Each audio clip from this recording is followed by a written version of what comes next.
కార్యక్రమానికి అంటే అంగన్వాడీ సెంటర్స్ కావచ్చు, సిసి రోడ్లు కావచ్చు, సబ్ స్టేషన్ ఓపెనింగ్ కార్యక్రమానికి ముఖ్య అతిథిగా ఇచ్చేసినటువంటి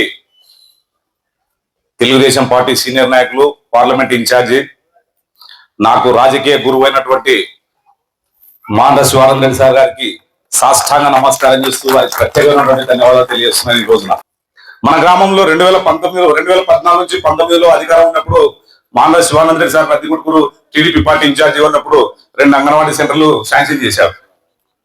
2 అంగన్వాడీ సెంటర్లు శాంక్షన్ చేస్తే ఒకటి బేస్ మోడల్ లెవెల్లో నిలబడిపోయింది, 2వ సెంటర్, ఒకటి రూప్ లెవెల్లో 3వ సెంటర్ నిలబడిపోయింది.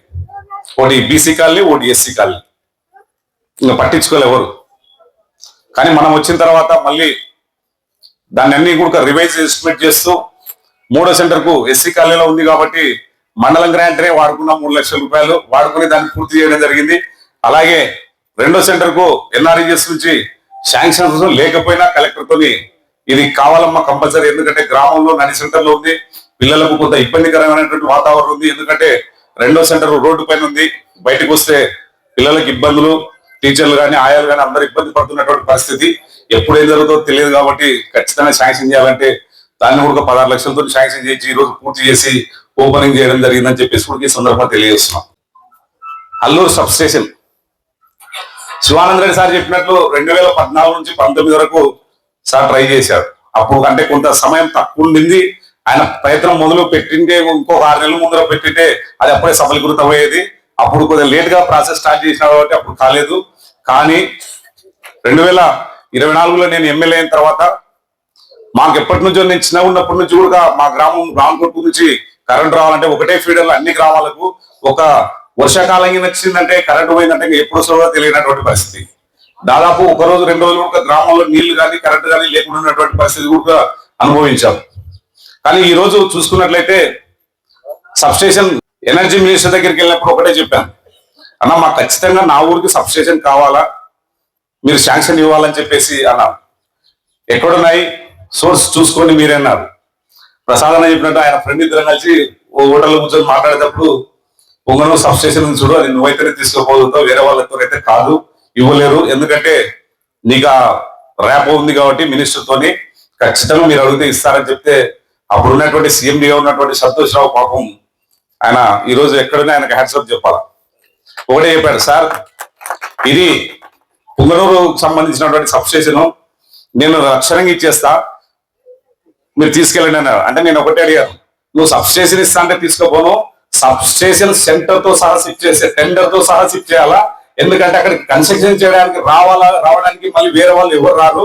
దీనికి సంబంధించినటువంటి కొన్ని ఇంటర్నల్ కొన్ని ఐడియాలజీ వేరే ఉంటాయి, ఖచ్చితంగా నాకు టెండర్ తో సహా షిఫ్ట్ చేస్తే నేను తీసుకుపోతా, లేకుంటే లేదంటే ఆయన ఒక వారం ఆలోచించి సార్ నీకు టెండర్ తో సహా షిఫ్ట్ చేస్తా, ఖచ్చితంగా మీరు తీసుకెళ్ళండి అంటే మళ్ళీ అప్పుడున్నటువంటి ఎస్సీ ఉమాపతిరావు గారు అన్న 2 ఉన్నాయి, మా విలేజ్ కి నా సొంత గ్రామానికి ఒకటి కావాలి, ఖచ్చితంగా సుధాకర్ అన్నకు బాగా తెలుసు, ఎందుకంటే 2 సబ్ స్టేషన్లు నేను తెచ్చుకుంటుంటే ఒక సబ్ స్టేషన్ అన్నా మాకేం చెప్తే సరే అని చెప్పేసి ఒకటి ఇచ్చాం వాళ్ళకు. కానీ అది ఈ రోజు కూడా కంప్లీట్ కాలే. నంద్యాల జిల్లాలో జిల్లా బైఫర్కేట్ అయిన తర్వాత ఫస్ట్ మొట్టమొదటిసారిగా పౌర విద్యుత్ కేంద్రాన్ని వినియోగంలోకి తెచ్చినటువంటి విలేజ్ మనమే. ఖచ్చితంగా అది నందికొట్టు కాన్స్టిట్యున్సీలే కాబట్టి ఇది ఖచ్చితంగా అందరూ కూడా గుర్తుపెట్టుకోవాలి. ఎందుకంటే ఈ రోజు మనము విలేజ్ వైజ్ ఫీడర్స్ అన్ని సపరేట్ చేసాం, అల్లూరు సపరేట్ చేసాం, రైతాంగానికి సంబంధించిన సపరేట్ చేసాం, వడ్డమానికి సంబంధించిన సపరేట్ చేసాం, కొనటమ్మపల్లి అంటే ఎక్కడికెక్కడ ఫీడర్. ఒక ఊర్లో ఏదన్నా ప్రాబ్లం వస్తే కూడా అన్ని ఊర్లకు కరెంట్ బంద్ కాకుండా కేవలం ఆ ఊరు కాడికే బంద్ అయ్యేటట్లు ఈ రోజు అన్ని కూడా ఒక మంచి టెక్నాలజీతో తీసుకొచ్చాం. ఇక్కడ ఉన్నటువంటి మిషనరీ అంతా కూడా టెండర్ పాతదైనప్పటికీ కూడా కొంత డిలే చేయడం వల్ల కూడా కొంత లాభం జరిగింది. ఎందుకంటే అప్పుడున్న టెండర్ ప్రకారం పాత ఎక్విప్మెంట్లు ఇవ్వాలి, కానీ ఈ రోజు మనకు అన్ని చూసుకున్నా కొత్త ఎక్విప్మెంట్లే. దీనిలో ఎలక్ట్రికల్ డిపార్ట్మెంట్ లో ఇద్దరు డీలు కానివ్వండి, సుధాకర్ అన్న కానివ్వండి, మీరు చేసినటువంటి సహాయాన్ని కూడా నేను మా గ్రామం తరఫున ప్రత్యేక ధన్యవాదాలు తెలియజేస్తున్నా. ఎందుకంటే ఇది అన్ని కొత్తగా తెచ్చిపెట్టడం వల్ల కొంత అందరికీ కూడా మంచి లాభం జరుగుతుందని చెప్పేసి కూడా ఈ సందర్భంగా తెలియజేస్తున్నాం. ఇక కాంట్రాక్టర్ అమర్నాథ్ రెడ్డి అన్న నాకు జనవరి 2026 జనవరిలో నేను ఓపెన్ చేయాలా సబ్ స్టేషన్ కట్టంటే, అన్న మీ ఊర్లో రాకుంది అని కొంత ఎన్నో ఇబ్బందులు అయినా సరే పట్టి ఇడ్చకుండా ఎక్కడున్నా కానీ సీనన్న కానీ రంగస్వామిని కానీ కోఆర్డినేట్ చేస్తూ పిలుచుకొచ్చి ఈ రోజు దాదాపు ఒక నెల నుంచి రోజు డే బై డే తిరిగి ఖచ్చితంగా మనం ఇది సబ్స్టేషన్ స్టార్ట్ చేస్తేనే, ఎందుకంటే గ్రామాల్లో విద్యుత్ సమస్యలు వస్తాయి. ఎందుకంటే ఇప్పుడు గాలికాలం వర్షాకాలం వస్తుంది కాబట్టి ఏ ఫీడర్ ఆ ఫీడర్ సపరేట్ అయిపోతే బెటర్ గా ఉంటదని చెప్పేసి ఈ రోజు తీసుకొచ్చి దాదాపు 4 కోట్ల రూపాయలతోని దీన్ని మన గ్రామంలో నిర్మించడం జరిగింది. ఇక మల్యాల గాని, అల్లూరు గాని, జంగంపాడు గాని, కోనటమ్మపల్లి గాని, ఒడ్డెమార్ గాని, మనకు ఇక రైతులకు కానివ్వండి, ఇంట్లో ఉన్నటువంటి వాళ్ళకి కానివ్వండి, ఏ దానికి కూడా సమస్యలు రావు ప్రశాంతంగా. ఎందుకంటే ఇప్పుడు పిల్లలు చదువుకున్నారు, అందరూ అందరూ ఇంటి దగ్గర ఉండి జాబులు చేస్తున్నారు కాబట్టి నెట్ కనెక్షన్ కానీ అవన్నీ కానీ తీసుకోవడానికి. ఎందుకంటే మీరు గమనించుకోవాలా, లో వోల్టేజ్ సమస్య ఒకటి, మన ఊర్లో కరెంట్ పోతేనే బిఎస్ఎన్ఎల్ టవర్ బంద్ అయిపోతుంది. అంటే ఇక బిఎస్ఎన్ఎల్ సెల్ ఫోన్లే పనిచేయవు. దాదాపు చాలా సమస్య ఉండింది. వీటితో పాటు దాదాపు ఎప్పటి నుంచో మన గ్రామంలో చాలా కాలం నుంచి కూడా, అంటే అది యాత్రికమో తెలిసి జరిగో తెలియదు కానీ నాకైతే ఈ గ్రామం నుంచి మొట్టమొదటిసారిగా తెలుగుదేశం పార్టీ తరఫు నుంచి ఐతిమారెడ్డి గారు ఎమ్మెల్యే గారు, ఈ రోజు గౌరవం మాండ్ర శివానంద రెడ్డి గారి ఆశీస్సులతోని వారు చూపించినటువంటి దారిలో నేను మళ్ళీ 2024లో ఈ గ్రామం నుంచి ఎమ్మెల్యేగా అయ్యాను. కాబట్టి ఆనాడు ప్రభుత్వం ఇచ్చినటువంటి బిల్డింగ్లు, ఎన్టీఆర్ బిల్డింగ్లు ఆ రోజు ఇచ్చారు. ఆ రోజు ఇచ్చినటువంటి నిర్మాణంలో రామాలయం అని చెప్పేసి పెట్టారు. దాన్ని గ్రామంలో ఎవరు పట్టించుకోవడం లేదు. ఖచ్చితంగా మనం ఇది గ్రామానికి గుర్తుండిపోయేటట్లు పలానా ఎమ్మెల్యే ఉన్నప్పుడు ఈ రామాలయం కట్టించాడు అనేది ఒక ఉండాలనే స్ఫూర్తితోనే దానికి సంబంధించినటువంటి సిజిఎఫ్ అమౌంట్ కూడా సారు నేను ఇద్దరమే కట్టి ఖచ్చితంగా ఈ రామాలయాన్ని పూర్తి చేయాలి. ఎందుకంటే నేను ఒకటే చెప్పాను, సార్ రథం దోలేటప్పుడు రథం దోలేవాడు కరెక్ట్ ఉంటేనే దేవుడు ఎక్కడన్నా ప్రశాంతంగా ఉంటాడు. ఖచ్చితంగా నువ్వు నాకు రథాన్ని అప్పచెప్పావు, నీకు చెడ్డ పేరు రాకుండా గ్రామంలో అభివృద్ధి చేసి చూపిస్తానని చెప్పేసి కూడా ఈ సందర్భంగా తెలియజేశాను. గ్రామంతో పాటు తాలూకాలో కూడా ఎక్కడైనా సరే అభివృద్ధికి వెనుకంచకుండా లీడర్లకు ఎప్పుడైనా అందుబాటులో ఉంటూ దాదాపు చేయడం జరిగింది. నేను ఉదయం ఈ పేపర్ ఇచ్చాను కానీ దీనిలో కొన్ని రాయలేదు సార్, మీరు చదివారు. మన గ్రామంలో ఇంత అభివృద్ధి జరిగిందా అని చెప్పేసి అన్నారు. ఇంకా రామాలయం ఉంది, దాదాపు పైప్ లైన్ కంప్లీట్ అవుతుంది, అది ఓపెనింగ్ ఉంది. మనం ఏదైతే రహదారి అనుకున్నామో ఆ దారి కూడా ఓపెనింగ్స్ ఉన్నాయి. ఖచ్చితంగా రామాలయం కూడా 2027 కల్లా మాండ్ర శివానంద రెడ్డి గారిని, మాండ్ర ఉమ్మమ్మ గారిని మీ చేతుల మీదుగా కళ్యాణం జరిపే విధంగా కృషి చేస్తాను. ఖచ్చితంగా ఇది చరిత్రలో ఒక నిలబడిపోయేటువంటి పనులు. ఎందుకంటే మన గ్రామం, ఏ గ్రామం అయినా సరే, నేను చాలా గ్రామాలు తిరిగాను. చాలా మంది వేద పండితుల దగ్గర కూర్చున్నప్పుడు వాళ్ళు ఒకటే చెప్పారు, పుట్టిన పుట్టుకకు గ్రామం నీకు గుర్తింపించింది. ఆ గుర్తింపించినటువంటి గ్రామాన్ని నీ తల్లిదండ్రులు నీకు ఇచ్చినటువంటి జన్మను సార్థకం చేసుకొని నీ గ్రామంలో చిరస్థాయిగా ఉండిపోయేటువంటి పనులు చేయాలంటే అది మాండ్ర శివానంద రెడ్డి గారు నీకు దారి చూపారు. కాబట్టి ఆ దారిలో నడుస్తున్నావు కాబట్టి నువ్వు గుర్తుండిపోయే పనులు చేయాలని చెప్పేసి కూడా చాలా మంది పక్క భక్తులు నాకు చెప్పడం జరిగింది. ఈ రోజు ఒక సబ్ స్టేషన్ ఒక గుర్తుంటది, ఆ రోడ్డు ఒక గుర్తుంటది, ఒక రామాలయం గుర్తుంటది, ఈ గ్రామంలో తాగే నీటిలో ఒక పైప్ లైన్ లో మనం గుర్తుకుంటాం.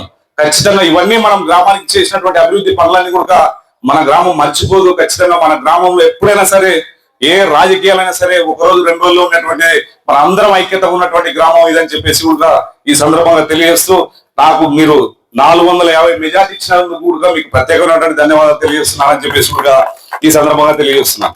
ఇక పోతే 2005వ సంవత్సరం అనుకుంటా, 2005వ సంవత్సరము ఫస్ట్ ల్యాండ్ పర్చేస్ స్కీమ్ మల్యాలకు వచ్చింది.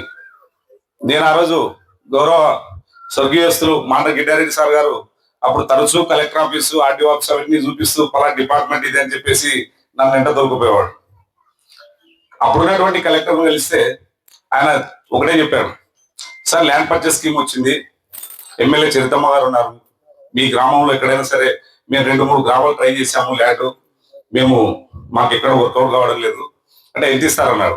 అంటే సార్ 90 నుంచి 95,000 ఇస్తాం మేము, దాంట్లో 50% సబ్సిడీ, 50% లబ్ధిదారుల వాటా ఉంటుంది సార్, అది 10 years టైం ఇస్తాం మీకు, ఆ 10 years లోపల ఇయర్లీ 5,000 కట్టుకొని వాళ్ళు చేసుకోవాలి సార్ అన్నారు. అంటే ఆయన అప్పుడే ఒకటే ఆలోచన చేశాడు, ఏమి చెప్పలేదు, ల్యాండ్ నేను ఇప్పిస్తా, మా ఊర్లో పొదుపులు ఉన్నటువంటి మహిళలు పేదలు ఉన్నారు, ఖచ్చితంగా పేదవారికి ఇస్తామని చెప్పేసి చెప్పడం జరిగింది. మరి ఆనాడు ఆయన మడగడ్డ 7 ఎకరాలు, ఇప్పుడున్నటువంటి చెంచిరెడ్డి సార్ది 40 ఎకరాలు, వారిద్దరు మాట్లాడుకొని, గ్రామస్తులందరూ మాట్లాడుకొని మన గ్రామంలో ఉంటే బాగుంటుంది అని చెప్పేసి వారందరూ కూడా కలిసి ఆనాడు దాదాపు ఫస్ట్ 50 ఎకరాలు చేయడం జరిగింది.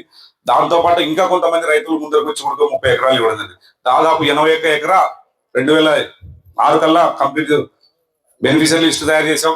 మన కలెక్టర్ గారు, పీడీ గారు, అప్పుడు ఉన్నటువంటి కలెక్టర్ ఫస్ట్ అజయ్ జైన్ గారు అనుకుంటా, అజయ్ జైన్ గారి తర్వాత మన ఊరికి బిఆర్డీఏ ద్వారా పొదుపు సంఘాల ద్వారానే పంపిణీ చేయాలని చెప్పేసి చేయడం జరిగింది. అంటే పొదుపు సంఘాల ద్వారానే ఎందుకు చేయాలనుకుంటున్నారంటే మీరు ఒకటి గమనించుకోవాలా. 1995లో రోజుకొక రూపాయి అని చెప్పేసి ఆనాడు చంద్రబాబు నాయుడు గారు ప్రవేశపెట్టినారు. మహిళలను లక్షాధికారులు చేయాలనే ఉద్దేశంతో ఆ పథకం కొనసాగింది. మరి ఆ పథకంలో ఉన్నటువంటి స్పష్టత, పథకం ప్రభుత్వం ఏదైనా సరే పథకం స్పష్టత బాగుంది, ఖచ్చితంగా మనం ఐకేపీ వాళ్ళ ద్వారానే పోవాలని చెప్పేసి ఆనాడు ఇవ్వడం జరిగింది. ఈ రోజు చంద్రబాబు నాయుడు గారు అనుకున్నట్టే మహిళలను ప్రతి ఒక్కరిని కొటేషన్ చేస్తాను. అందుకు ఈ రోజు మా గ్రామంలో 80 మంది కూడా దాదాపు అది మంచి విలువైన భూమి, అందరికి కూడా చాలా అవసరానికి పనికొస్తున్నటువంటి భూమి. మరి ఆ భూమిని ఆనాడు అన్ని రిజిస్ట్రేషన్స్ చేసాం, పట్టదారు పాస్బుక్స్ ఇచ్చారు, కానీ ఆ కంతులు తెగిపోయేంత వరకు ఒరిజినల్ డాక్యుమెంట్స్ మాత్రం మొత్తం డిఆర్డిఏ వాళ్ళ దగ్గరే ఉంచుకోవడం జరిగింది. అంటే తద్వారా వాళ్ళకు ఎంతసేపు మా వాళ్ళంతా పట్టదారు పాస్బుక్స్ వచ్చాయి, మాకు టైటిల్ డీడ్ ఉంది, ఇంకా మాకేం అవసరం లేదని అనుకున్నారు. కానీ వచ్చినటువంటి రెవెన్యూ మార్పులో భాగంగా ఆన్లైన్ సిస్టమ్ వచ్చింది. ఆన్లైన్ సిస్టమ్ లో ఒరిజినల్ డాక్యుమెంట్ ఉంటేనే నువ్వు ఎవరి దగ్గర కొనుగోలు చేసినావు, ఎట్లా ఉంటుంది అనేది, లేకపోతే ఎక్కిలేమని చెప్పేసి కొంత సమస్యలు ఉత్పన్నమైనవి. ఆ గవర్నమెంట్ లో ట్రై చేశాం, కాలేదు. కానీ నేను వచ్చిన తర్వాత ఒకటే అన్నా, డిఆర్డిఏ పీడీని కలెక్టర్ ఇద్దరు కూర్చోబెట్టి 2006లో ల్యాండ్ పర్చేస్ స్కీము 81 ఎకరం మా ఊర్లో జరిగింది. దీనికి సంబంధించినటువంటి ఒరిజినల్ డాక్యుమెంట్స్ మొత్తం మీ కలెక్టర్ ఆఫీస్ డిఆర్డిఏలనే ఉన్నాయి. ఇది ప్రజలకు పంపిణీ చేయాలంటే వాళ్ళు ఒకటే అన్నారు, సార్ దానికి సంబంధించినటువంటి బకాయిలు కొంతమంది ఇంకా చెల్లించలేదు, ఆ బకాయిలు మీరు చెల్లించాలా అన్నారు. అంటే నేను ఒకటే పిలిచాను, అమ్మ ఖచ్చితంగా నేను బకాయిలు కట్టించి వాళ్ళకి ఒరిజినల్ డాక్యుమెంట్స్ ఇస్తాము, ఖచ్చితంగా మీరు కోఆపరేట్ చేయాల్సింది. అంటే సార్ బకాయిలు ఇచ్చేస్తే ఇవ్వడానికి మాకు ఏముంటుందని గౌరవ కలెక్టర్ గారు కూడా చెప్తే సభ్యులకు అందరికి పిలిచి చెప్పాము, అమ్మా మీరు ఖచ్చితంగా అందరు డబ్బులు కట్టుకోండి, ఎందుకంటే ఈ అవకాశం మళ్ళీ రాదు, ఆ లెవెల్లో పోయి మాట్లాడి తీసుకొచ్చే లీడర్ ఎవరు రాదు, మీకు ఖచ్చితంగా మనం ఉన్నప్పుడే పోగొట్టుకుందాం అని చెప్పేసి అందరినీ కన్విన్స్ చేసి ఎంతో మంది ఇబ్బంది పడి డబ్బులు కట్టినారు. ఆ రోజు కూడా చాలా వరకు వస్తాయన్నాడు, ఇంకా రాలేదని దాదాపు అది వచ్చి కూడా 1 మంత్ అయింది. ఇంకా దాన్ని కొన్ని సమస్యలు ఉంటే కూడా అన్ని రెక్టిఫై చేసి మీకు ఎటువంటి ఇబ్బంది లేకుండా ఇవ్వడం జరుగుతుంది. ఆ ఒరిజినల్ డాక్యుమెంట్ ఉండడం వల్ల మనం ఎవరి దగ్గర కొనుగోలు చేసాం, ఎక్కడి నుంచి వచ్చింది ల్యాండ్ అనేది కూడా మనకు సులభతరంగా ఉంటుంది. కాబట్టి ఈ అవకాశాన్ని మన గ్రామ ప్రజలందరూ కూడా, మహిళలందరూ కూడా వినియోగించుకోవాలని చెప్పేసి కూడా తెలియజేస్తున్నాం. ఇక మన గ్రామానికి సంబంధించినటువంటిది పంట పొలాలకు వెళ్లే రోడ్లు ఎన్నో సమస్యలు ఉన్నాయి. కాలంలో వర్షాలు పడి బాగు తెగిపోయింది, ఎంతో మంది రైతులు కూడా నష్టపోయినారు. వాటికి కూడా ఈ రోజు మళ్ళీ మరమ్మతులు చేయించడానికి ప్రభుత్వం నుంచి అనుమతులు తీసుకొచ్చాం. ఖచ్చితంగా రాసకట్ట దగ్గర నుంచి జిల్లపాడు వరకు, జిల్లపాడు చాపల చెరువు వరకు కింద రస్తా త్వరలోనే తీసుకొస్తా. ఖచ్చితంగా మీ పంట పొలాలకు వెళ్ళేటువంటి అందరికీ కూడా ఒక సులభతరమైనటువంటి మార్గాన్ని సుగమం చేశామని చెప్పేసి కూడా ఈ సందర్భంగా తెలియజేస్తున్నాం. ఖచ్చితంగా మడల పడిపోతుంది, మీకు ఎటువంటి ఇబ్బంది లేదు. దాంతో పాటు ఉన్నటువంటి రోడ్లను కూడా ఇంకా ఆధునీకరణ చేయాలి, ఖచ్చితంగా ఆ పనులన్నీ కూడా పూర్తి చేస్తామని చెప్పేసి కూడా ఈ సందర్భంగా తెలియజేస్తున్నాం. కాబట్టి మనము మన ప్రభుత్వం వచ్చిన తర్వాత మనం చేసినటువంటి అభివృద్ధి పనులన్నీ కూడా మనం చెప్పుకోవాలి. ఈ రోజు మన గ్రామంలో చేసినటువంటి అభివృద్ధి అందరూ కూడా ఒక గుర్తుండిపోయే విధంగా ఉండాలని చెప్పేసి కోరుకుంటూ, నాకు ఈ అవకాశాన్ని నాకు మాన శివానంద సార్ గారు ఇచ్చినందుకు నేను వారికి మరొకసారి ప్రత్యేకమైన ధన్యవాదాలు తెలియజేస్తున్నాను. ఎందుకంటే మీ కుటుంబం నుంచి ఎంతో మంది లీడర్లు వచ్చారు సార్, ఎంతో మంది మీ ఆశీర్వాదాలతో ఉన్నత పదవులు ఈ రోజు ఉన్నారు. కానీ ఈ రోజు ఒక సామాన్యుని కూడా నన్ను కూడా గుర్తించి నువ్వు నన్ను ఎమ్మెల్యే స్థాయిలో తిప్పావంటే నేను చేసే ప్రతి అడుగులో నువ్వే గుర్తుంటావు తప్ప నాకు వేరే ఎవరు గుర్తున్నారు. ఎందుకంటే నాకు జన్మనిచ్చిన తల్లిదండ్రులు ఎంత ముఖ్యమో నువ్వు నాకు అంతే సార్. ఎందుకంటే ప్రతి ఎలక్షన్లలో ప్రతి ఒక లీడర్ కు ఒక గాడ్ ఫాదర్ ఎంత ముఖ్యమో నువ్వు నాకు గాడ్ ఫాదర్ లాగా నువ్వు నా వెనుక ఉంటే నేను ఏదైనా సరే సాధించుకోవడానికి ఎటువంటి సబ్స్టేషన్లే కాదు, ఇంకా మనం ఎన్నో గుర్తుండిపోయేటటువంటి తాలూకాలో పనులు చేసేటువంటి విధంగా కృషి చేస్తానని చెప్పేసి తెలియజేస్తూ, నాకు ఈ అవకాశం కల్పించిన గ్రామ ప్రజలందరికీ కూడా ప్రత్యేకమైన ధన్యవాదాలు తెలియజేస్తూ సెలవు తీసుకుంటున్నాను. థ్యాంక్ యూ అన్నారు.